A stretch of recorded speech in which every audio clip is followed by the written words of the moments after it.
រឿងពិតដែលមិនអាចប្រកែកបានមានមនុស្សមួយចំនួនធំដែលតែងតែយល់ថាខ្លួនឯងជីវិតមិនសមបំណងដូចជាអ្នកដទៃទេហើយជីវិតខ្លួនឯងតែងតែជួបបញ្ហាឬមួយក៏ជីវិតខ្លួនឯងរោគរ៉ាក់សាហាវតែសួរថាមានដែលគិតចង់កែប្រែហេតុអីក៏យើងចាំបាច់ត្រូវនៅជាមួយមនុស្សដែលមានថាមពលវិជ្ជមានឲ្យបានច្រើនមូលហេតុគឺវាងាយស្រួលយល់ទេដោយសារតែធម្មតាក្រុមមនុស្សដែលមានថាមពលវិជ្ជមានដែលមាននៅក្នុងខ្លួនជាច្រើនណា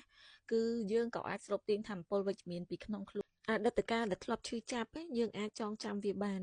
តែក៏គួរតែកុំឲ្យកសោបជាប់ខ្លួនឯងខ្លាំងពេកមានន័យថារាល់ពេលណាដែលយើងគិតថាយើងនឹកឃើញដល់អតីតកាលធ្លាប់ឈឺចាប់កន្លងមកហ្នឹងធ្វើឲ្យយើងឈឺចិត្តឬមួយក៏កើតទុក្ខថ្នាក់ដឹកនាំដែលល្អមិនមែនជាថ្នាក់ដឹកនាំដែលតែងតែធ្វើឲ្យកូនចៅមានអារម្មណ៍មួយថាកោតខ្លាចឬមួយក៏មានអារម្មណ៍មួយថាខ្លាចធ្វើកំហុសដោយអចេតនាក្តីឬចេតនាក្តីហើយខ្លាចត្រូវបានទទួលការព្រមាននេះផ្ទុយទៅវិញថ្នាក់ដឹកនាំដែលល្អធ្វើការជាមួយអ្នកនេះល្អធ្វើការជាមួយអ្នកនោះមិនល្អចុះបើសិនជាអ្នកធ្វើការជាមួយអ្នកមុនល្អហេតុអីក៏ចាំបាច់មកធ្វើការជាមួយអ្នកថ្មីទៅអីមិនក៏មិនទៅតាមអ្នកមុនទៅឈប់ធ្វើការជាមួយអ្នកថ្មីទៅធ្វើការជាមួយអ្នកចាស់ទៅហើយបន្តកុំប្រាប់ថាឈប់ពីកន្លែងចាស់គឺដោយសារតែធុញអត់ចង់ធ្វើការងារដដែលមិនអញ្ចឹងទេដឹងធម្មតាមនុស្សយើងម្នាក់ពេលដែលឈប់ពីកន្លែងមួយទៅកន្លែងមួយប្រកបណាស់មកពីមាន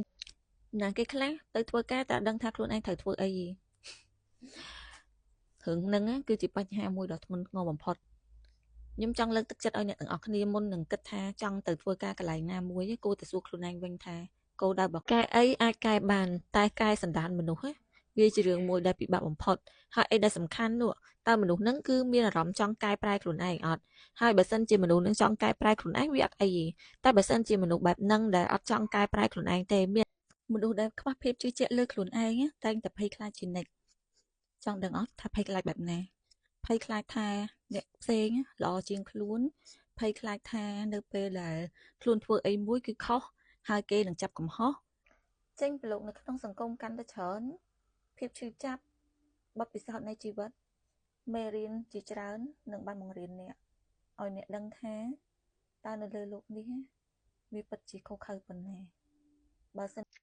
មិត្តភ័ក្តិទាំងពីរប្រភេទដែលអ្នកទាំងអស់គ្នាមិនគួរបន្តទំនាក់ទំនងជាមួយតទៀត